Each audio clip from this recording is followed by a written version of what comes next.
Hello, I'm Grace XXX.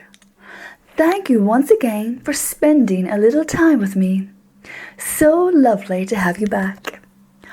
We're about to start another new year. More than ever, it's important to take charge. Let's start taking charge today.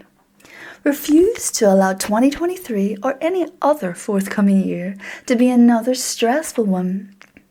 It's not fun or enjoyable.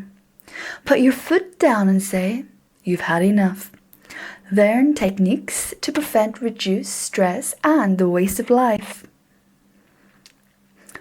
Have you had a stressful life or a phase of your life that's been more stressful than other phases? Most of us have. Do you have a stressful home life, work life, marriage or relationship? It can happen to us all one time or another. An on-again, off-again relationship that's not conducive to us? Are you raising children and there's just not enough time in the day? Are you spreading yourself thin, running all over town, tending to everyone else's needs? Whatever it is that's become too much or is draining and fatiguing you, it might be a good time to simplify things where you can.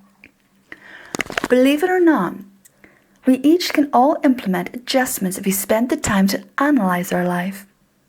What is serving you well and what isn't?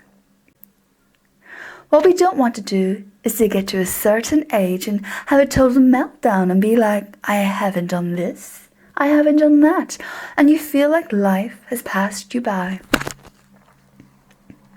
You don't want to stumble into a dangerous mindset and get swallowed up into a black pit.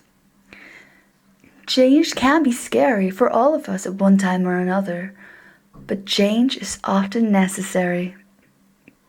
Even if something isn't serving us well, but we're in the routine of it and familiarity brings us a sort of deformed, distorted comfort.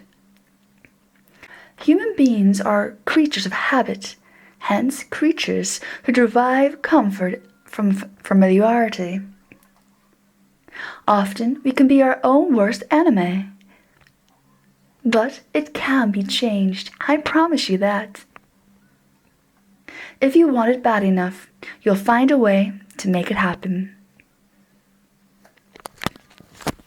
Since taking stock of my life, work life, home life, me as a woman in my own body and my own skin, my own existence, I have derived a calm and peace that can't be bought. A serenity that can be mastered and emulated. Where I began was purging my life.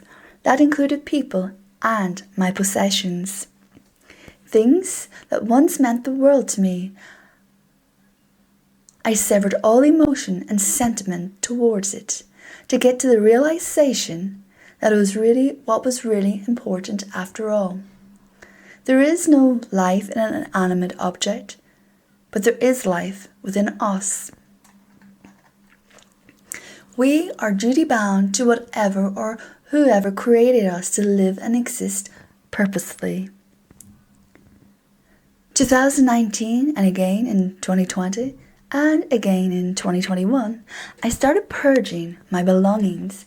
I literally got rid of my entire wardrobe. I needed a new start, and so I got rid of pretty much everything, and it felt weird but liberating, and I haven't regretted it once, not since, not for one single moment.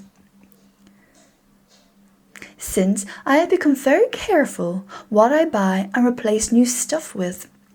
I don't hoard anything. I only buy the stuff I will immediately use, like skincare, toiletries.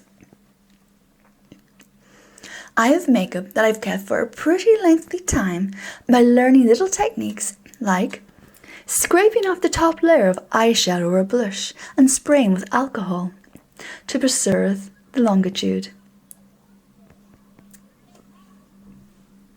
And it really means you get that use out of your product. I got rid of almost all my makeup but kept some of the things that weren't bad enough as in quality to get rid of, and I knew I would get further use from. What I do now is not keep things for good. I use my products. Because every day is a good day. My new saying to self: if I don't use it, I lose it. Now I have piles more space in my closet and on my shelves and in my drawers. Which in turn makes me feel like I have more space in my brain.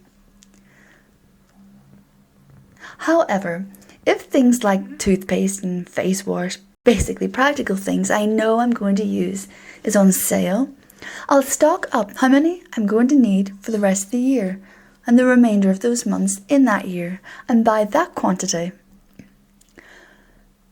Because of living in France, I learned the greatest lesson of not being tempted to follow trends. Not that I really did any hoots, but even less, if that's possible. I don't get tempted by trends or pine over them. I don't buy a stash of makeup and hold on to it.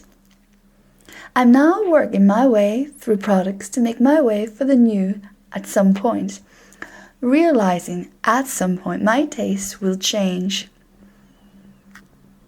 And not because of any other reason other than having not to toss out due to health and sell-by dates. There is, believe it or not, a plus side to this.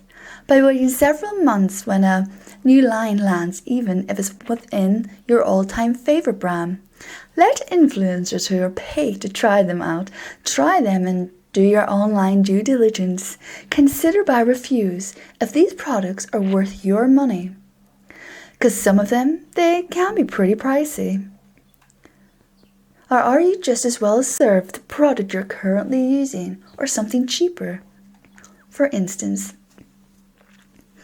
say a foundation is on the lower side, but it looks good on, colour matches well.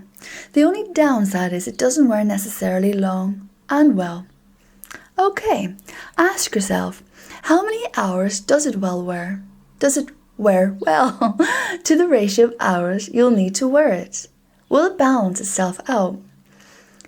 Maybe wear a more expensive foundation for the important jobs and meetings, keeping the lower price for at home or weekends. Remember, expensive price tags don't necessarily mean it's better.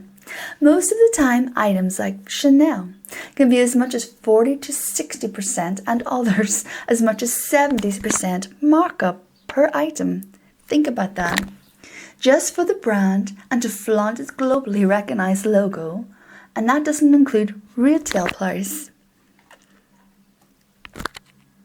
So what we're mostly paying for isn't quality, but everyone else's wages. Are you happy with doing that? Pertaining to other items of clothing, I will even darn and mend items and use them until they're just no good. Personally, I derive such a gratitude from this, the act of taking care of things that belong to me, like a cleaning cloth or a sponge that tends to start off at the kitchen sink. Once repetitive, use stains it or discolors it, or it has a few holes in it here and there. It can be demoted to the toilet until it simply falls apart. And into the garbage it goes. I'm mindful of what hair products I buy right now, to the quantity of toothpaste, toilet rolls and Q-tips I have in my home at once. And I know many of you will resonate with this. How we can do the whole retail therapy thing. We're emotional for whatever reason and we get that feel-good buzz when we treat ourselves to something. But it might not be something practical, something well used, something that's worth using. Time and time again, when I use a funky headspace, I'm piled up with so much makeup, shoes, handbags and crappy clothes sometimes that they're not good quality and not worth my dime. No more, not since I purged so much of my life. What I wasn't prepared for was the exact opposite. The euphoria I derived from buying something because I was feeling low. I felt an even greater euphoria when getting rid of it. How many thousands of pounds or dollars have we ultimately wasted over time? That's not such a good experience, is it? I have to admit, and I really want to share this with you, because I know how incredible this feeling is when you get down to the bare bones of life, transitioning into another phase. It was sensational. One I thoroughly recommend each and every person who has found themselves stale in a particular episode of their life. It will invigorate you. I have gotten to the point where I pretty much refuse to pay full price for anything where possible. Trust me when I say I've developed such a strong willpower, I can hold out an entire year if need be to get a deal on something I really want. I'm not ashamed or embarrassed by it. I'm actually very proud. I don't do snobbery. I don't do the whole I spent $5,000 on a Miss Door handbag. How amazing am I? Not that there's anything wrong with that if you have the money and you want to spend it on those kinds of things. But I won't do it, and that's just fine too. I never feel pressured like I used to when at school to have this or that in order to fit in. Remember those days? I got rid of those constraints and insecurities many years ago. I get what I like, wear what I like. If people want to laugh at me for it, I see that as a good deed for the day, bringing another person but yourself a moment of joy. I now buy better quality opposed to quantity. I used to own 5 sweaters for like $100 or sterling, but within 3 or 4 years, if I was lucky, they weren't in good condition and needed tossing. Now, I'd much better good quality material for $100 for one piece and keep those pieces in good condition by taking diligent care of them, because they really do last longer. When you apply the amount of washes and wears you'll get out of one higher price item than a bunch of cheaper ranges, it really doesn't work out that expensive after all. I know that American ladies love their manicures and pedicures, like British women have come to love, and even eyebrow tints and tattoos. And that's great, if that's what you love. I, however, am not big into going all out and getting these things done. Not to say I don't do manicures and pedicures, of course I do. However, what I love to do is learning skills.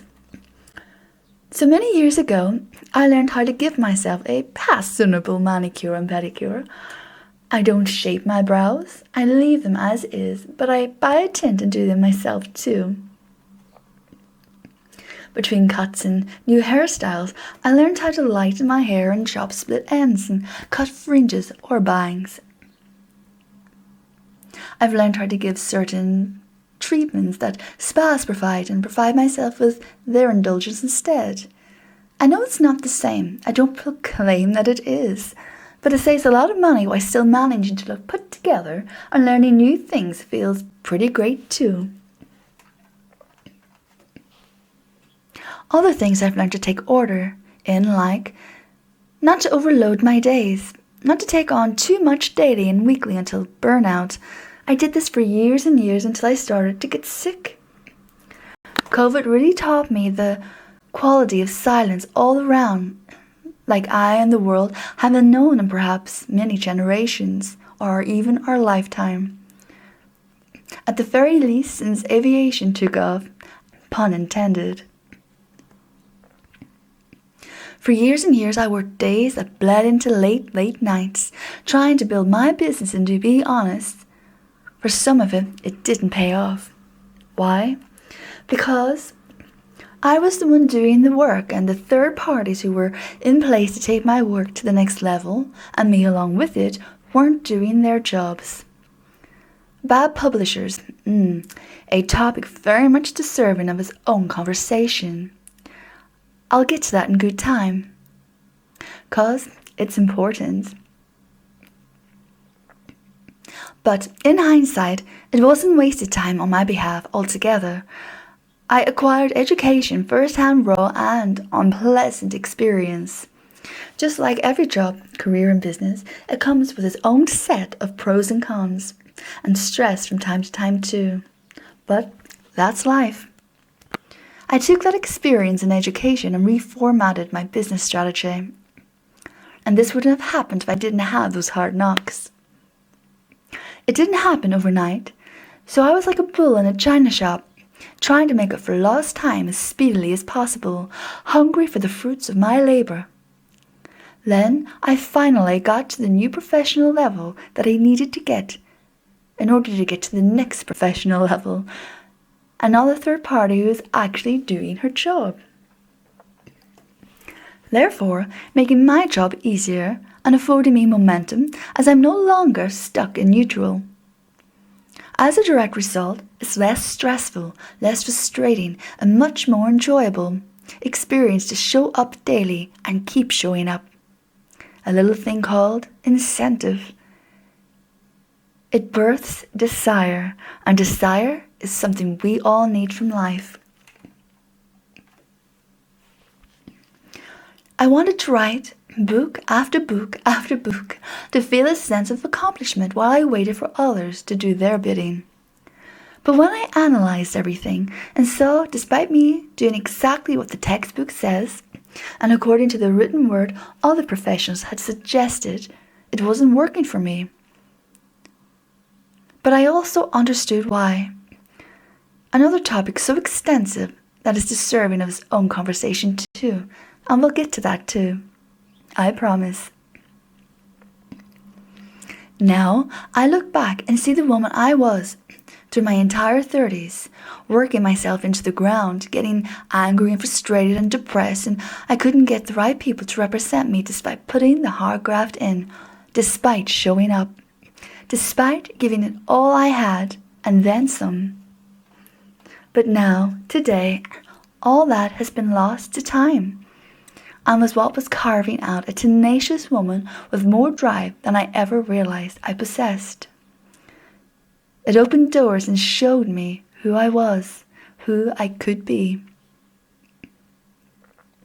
I knew starting out that this career was going to be hard. Oh boy, I had no way of knowing just how excruciating.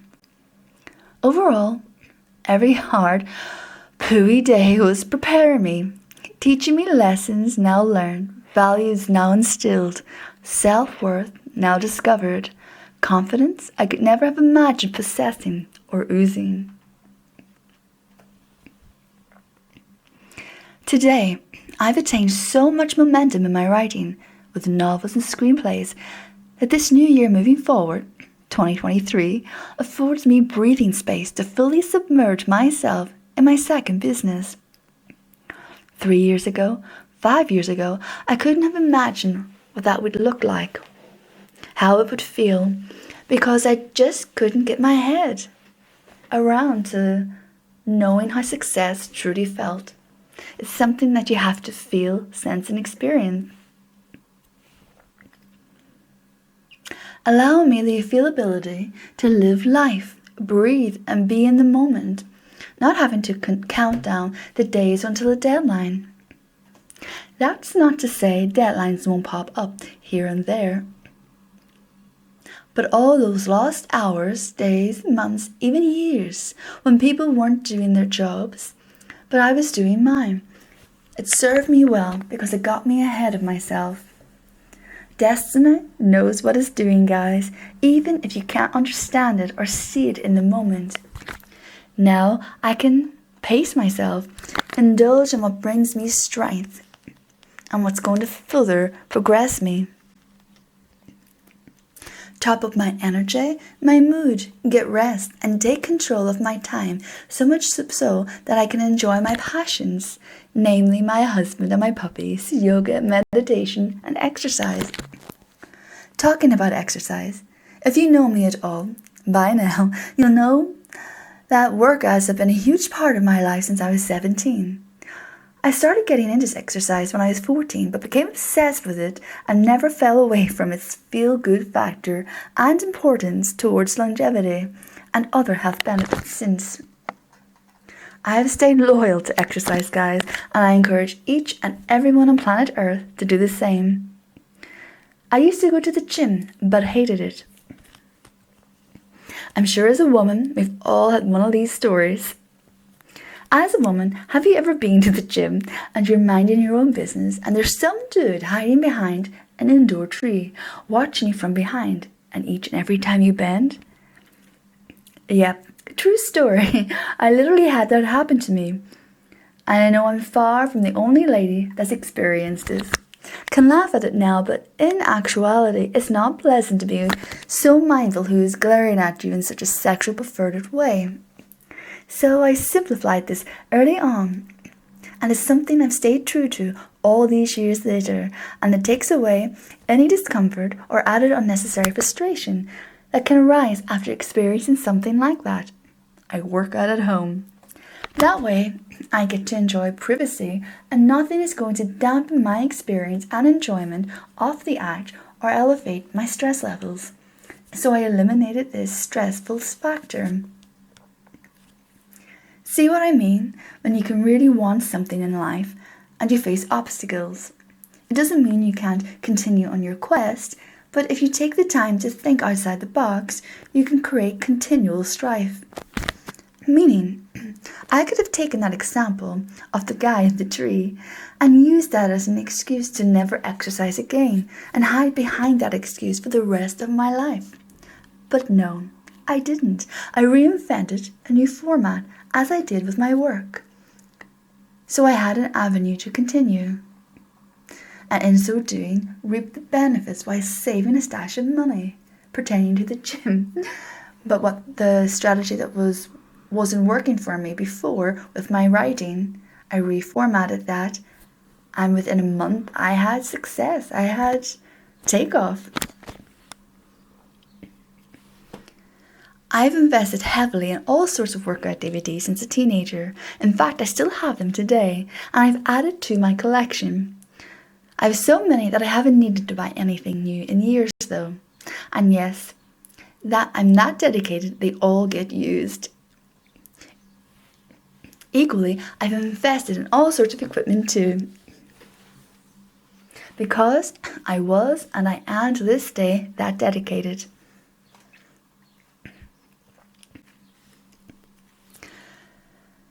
COVID is horrible and unprecedented at time. It was all that provided me with time to sit down in the garden and listen to the birds singing and tweeting, or just listen to the silence and take time to actually feel the sun on my skin. That was all for free, didn't cost a dime. But it's such a simple act that too few people stop and enjoy being in the moment, listening to the sound of their own breath resound. We take breath for granted, classifying it as something that occurs automatically. In my opinion, that's abuse. I didn't see this before, until I do now.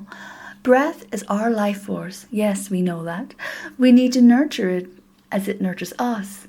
But how? Control. Everything about life is about equal measure, balance, control. That takes practice.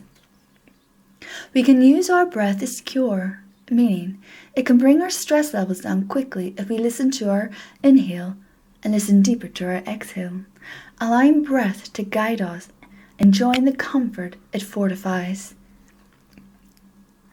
Keeping track and in tune with one's own breath can be such a warming experience, time to reacquaint ourselves with ourselves. Have we changed but not realized it? Have we grown and not appreciated it? Because we're running around taking care of everyone else, been too busy to stop and literally take a breath? One that can free us from our own imaginary shackles, those that hold us back. I don't take the time to watch much television, So I don't spend a lot on subscriptions or memberships. But if anything, I watch the news and listen to or watch podcasts and videos, mainly educational and mainly for free. Take control of your money and be mindful of only spending what you must. Budget, it is a big word no matter how wealthy you might be. We all need to budget. It's sensible. We literally have barely any waste in our home because we only buy what we're going to eat. And I eat very specifically for health and weight purposes, like many of us do, and it serves me greatly. Make a shopping list and stick to it. Keep buying the same thing week in and week out. Get disciplined. Success only happens from continued routine. Every few months, change your recipes up and stick to that for another few months at a time until you get bored or discontented and fancy a change. When you have a set routine to do anything, like eating, you take the guesswork out of it. It becomes simpler and convenient, meaning you're saving money while getting the nutrients your body needs, rather than buying random stuff, most of which you might not even need. In turn, when we have all our healthy nurturing nutrients, we perform better.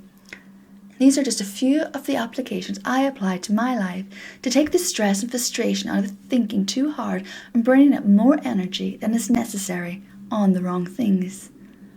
Life made simple. This works for me not because it works, but because I've adapted and made it work. I made simple rules apply. With simplicity comes clarity and direction. The rules we each as families and individuals need to balance sustainability.